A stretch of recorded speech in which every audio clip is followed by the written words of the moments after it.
नमस्कार, आपण बघत आहात महान्यूज 7. मी अनुराग नंदकिशोर शिंदे. वळूया आजच्या काही ठळक बातम्यांकडे. कडमेश्वर तालुक्यात गेल्या 20 सप्टेंबर 2025 रोजी झालेल्या मुसळधार पावसामुळे शेतकऱ्यांचे मोठे नुकसान झालेले आहे.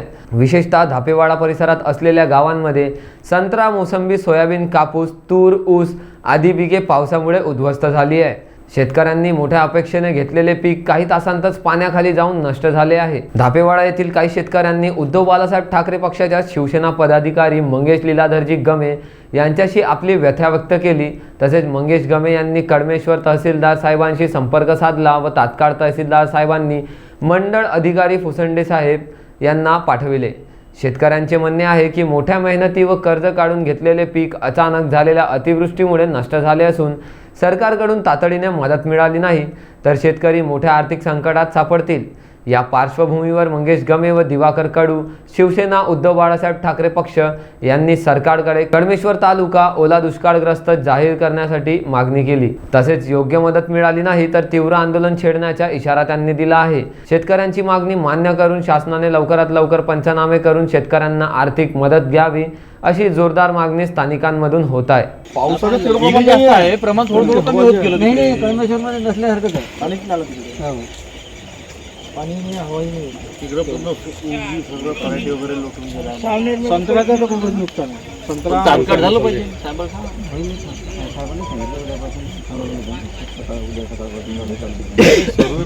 पंचनामे बरोबर आणि प्रत्येक कास्तकारांनी फॉलोअप घ्या. पंचनाम्यासाठी गाव वाटून दिलेले आहे. काही गाव कृषी सहाय्यकले दिलेले आहे, काही ग्रामसेवकले दिलेले आहे, काही आपल्या पटवाऱ्याला दिलेले आहे. हे गाव कोणाकडे येते? हे वाला गाव याच्याकडे नाहीच बसत. आम्हाला नुकसान भरपाई कधीच ऊसाची भेटतच नाही, कधीच नाही भेटत. आणि ते टायटेरियातच नाही बसून राहिलं त्यांना. म्हणजे असं काऊन? आणि सगळ्यात जास्त लागत ह्याच पिकाले आमची. म्हणजे ऊस पीक नाही का? काही नाही बसतो. बैलाव जिंकलं नाही ना?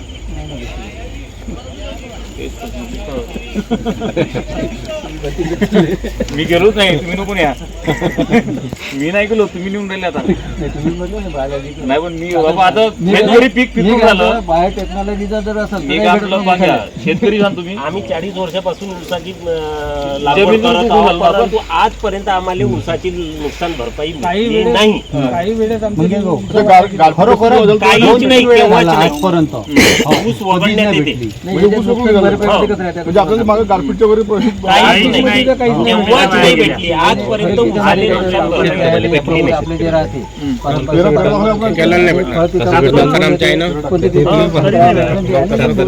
नाही भेटत. संत्रा आहे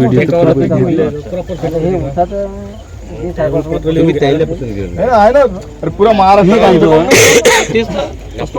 माझं मामाचं गाव नाही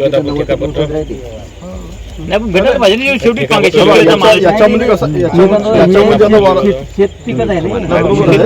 आता एवढी हवा आली, पाणी गेला, हे पीक तुटलं.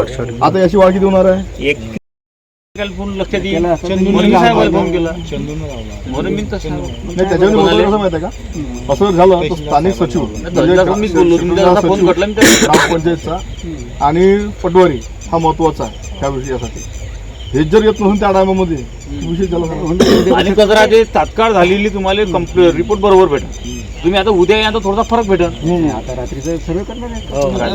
2 घंटे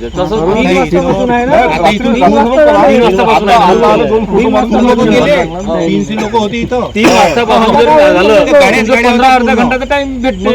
आता उद्या काय होईल? काही उद्या होतेच म्हणाल सर्व नंबर फिरायला लवण भागातल्या दिसन पाण्यामध्ये, बाकीच्या वर दिसन. आता मी आतमध्ये जे शेत आहे ते कोण पाहिजे? सगळे फिरायला लागेल. महत्वाचं कसं, आता आपल्याला आश्वासन दिलं की जे सर्वे करणार त्याच्या नाही म्हणाला काही हरकत नाही, कारण शासनाचे तुम्ही प्रतिनिधी आहे, क्षेत्रामध्ये मंडळ अधिकारी आहे, हे सर्व शेतकरी वर्गातले लोक आहे. नुकसान झालं, सगळ्याचे मन दुखते, पण नुकसानाची भरपाई कोण करणार? कारण शेतकऱ्यांसाठी सिक्युरिटी म्हणून काहीच नाही आहे. योजना, पीक विमा योजना होत्या, त्याचे हाल काय आहे सर्वांनाच माहीत आहे. आणि आश्वासन खूप मोठे दिले जाते.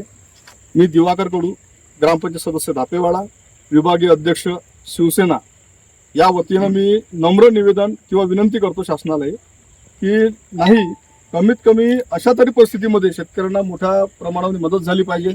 आणि ऊस पीक आहे, संत्रा पीक आहे, कपाशी आहे, मोसंबी आहे, त्याच्यानंतर सोयाबीन आणि माळव जे राहते आपलं वांगी आहे, मिरची आहे, तर इतर पिकाचे नुकसान झालेले आहे.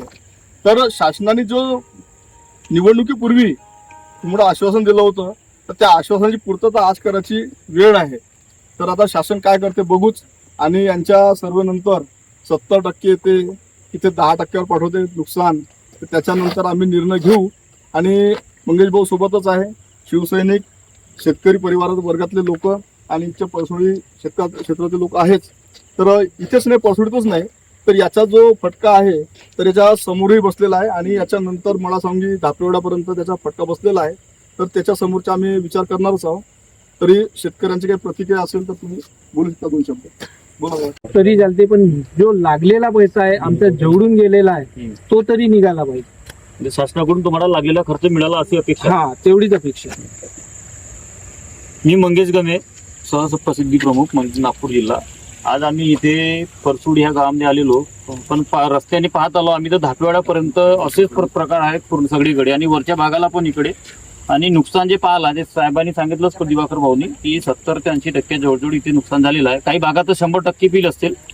तर आपलं शासनाला एकच म्हणणं आहे की सर्व शेतकरी वर्गाला, ते परसुडीचे असो बाकी इतर कुठे विहाय वादळामुळे ज्यांना जे नुकसान झालं त्यांना पाहिजे ती मदत करावी. आणि त्यांच्या शेतात लागलेला खर्च ते नावापुरतं हेक्टरी 10,000, 20,000, 50,000 हे देण्याऐवजी शेतकऱ्याला लागलेला खर्च वया उलट लागायचं. शेतकऱ्याला जर त्यांनी बिल वगैरे मागितले शेतकरी लागण्याकरता, तर ते बिल सुद्धा आम्ही शेतकरी सगळे मिळून तिथपर्यंत पोहोचू आणि त्यांचा लागलेला खर्च द्यावा अशी अपेक्षा आम्ही शिवसेनेतर्फे मांडतो. अन्यथा आम्ही आमच्याकडून जी अपेक्षा आहे, जसे दिवाकर भाऊनी म्हटलेलं आहे, जर आमच्या शेतकऱ्याला जर नुकसान भरपाई परिपूर्ण मिळाली नाही तर आमच्या शिवसेनेतर्फे काही ना काही आम्ही ऍक्शन घेऊ, जशी शिवसेना स्टाईलने आम्ही आंदोलन करू. जय महाराष्ट्र. पहिला श्रीपतराव चोरगडे, मी परसुडी येथील रहिवासी आहे. आपली शेती कुठे आहे? मौजा परसुडीला शेती आहे. अच्छा, किती एकर? माझ्याकडे माझ्या नावाने 5.5 एकर आहे आणि टोटल 9.5-10 एकर आहे.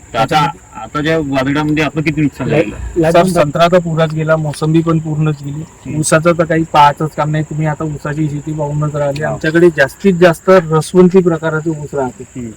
हा ऊस असा आहे की याला एक वेळची वाद घेतली किंवा पडला तर तो लाल येते आणि लाल ऊसाचा रस तुम्ही नाही पिऊ शकत. जो ऊस आजच्या कंडिशनले 5,000 ते 6,000 रुपये प्रति 250 नग जाते, हा ऊस त्यावेळेस खूप झाला तर 400 ते 500 प्रति 250 ऊस जाईल. आणि याचा जो खर्च आहे एकरी 2 लाखाच्या वरून येते, कारण बियाणं खूप महाग आहे. आता सरकारकडून आपल्याला काय अपेक्षा आहे?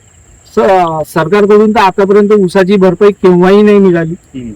आणि आता अशी अपेक्षा आहे की आमचं जे लागलेलं आहे, बेनिफिट नाही मिळालं तरी चालते, पण जो लागलेला पैसा आहे आमचा जवळून गेलेला आहे तो तरी निघाला पाहिजे. म्हणजे शासनाकडून तुम्हाला लागलेला खर्च मिळाला अशी अपेक्षा. हा, तेवढीच अपेक्षा. मी मंगेश गमे, सहप्रसिद्धी प्रमुख नागपूर जिल्हा. आज आम्ही इथे परसुडी ह्या गावामध्ये आलेलो, पण रस्त्याने पाहत आलो आम्ही तर धापेवाड्यापर्यंत असेच प्रकार आहेत पूर्ण सगळीकडे आणि वरच्या भागाला पण इकडे. आणि नुकसान जे पाहिलं ते साहेबांनी सांगितलंच दिवाकर भाऊनी की 70 ते 80% जवळजवळ इथे नुकसान झालेलं आहे. काही भागात तर 100% फील असतील. तर आपलं शासनाला एकच म्हणणं आहे की सर्व शेतकरी वर्गाला, ते परसुडीचे असो बाकी इतर कुठे विहाय वादळामुळे ज्यांना जे नुकसान झालं त्यांना पाहिजे ती मदत करावी. आणि त्यांच्या शेतात लागलेला खर्च ते नावापुरतं हेक्टरी 10,000, 20,000, 50,000 हे देण्याऐवजी शेतकऱ्याला लागलेला खर्च वया उलट लागायचं. शेतकऱ्याला जर त्यांनी बिल वगैरे मागितले शेतकरी लागण्याकरता, तर ते बिल सुद्धा आम्ही शेतकरी सगळे मिळून तिथपर्यंत पोहोचू आणि त्यांचा लागलेला खर्च द्यावा अशी अपेक्षा आम्ही शिवसेनेतर्फे मांडतो. अन्यथा आम्ही आमच्याकडून जी अपेक्षा आहे, जसे दिवाकर भाऊनी म्हटलेलं आहे, जर आमच्या शेतकऱ्याला जर नुकसान भरपाई परिपूर्ण मिळाली नाही तर आमच्या शिवसेनेतर्फे काही ना काही आम्ही ऍक्शन घेऊ, जशी शिवसेना स्टाईलने आम्ही आंदोलन करू. जय महाराष्ट्र. कडमेश्वरहून मंगेश गमे यांची रिपोर्ट, महान्यूज 7 नागपूर.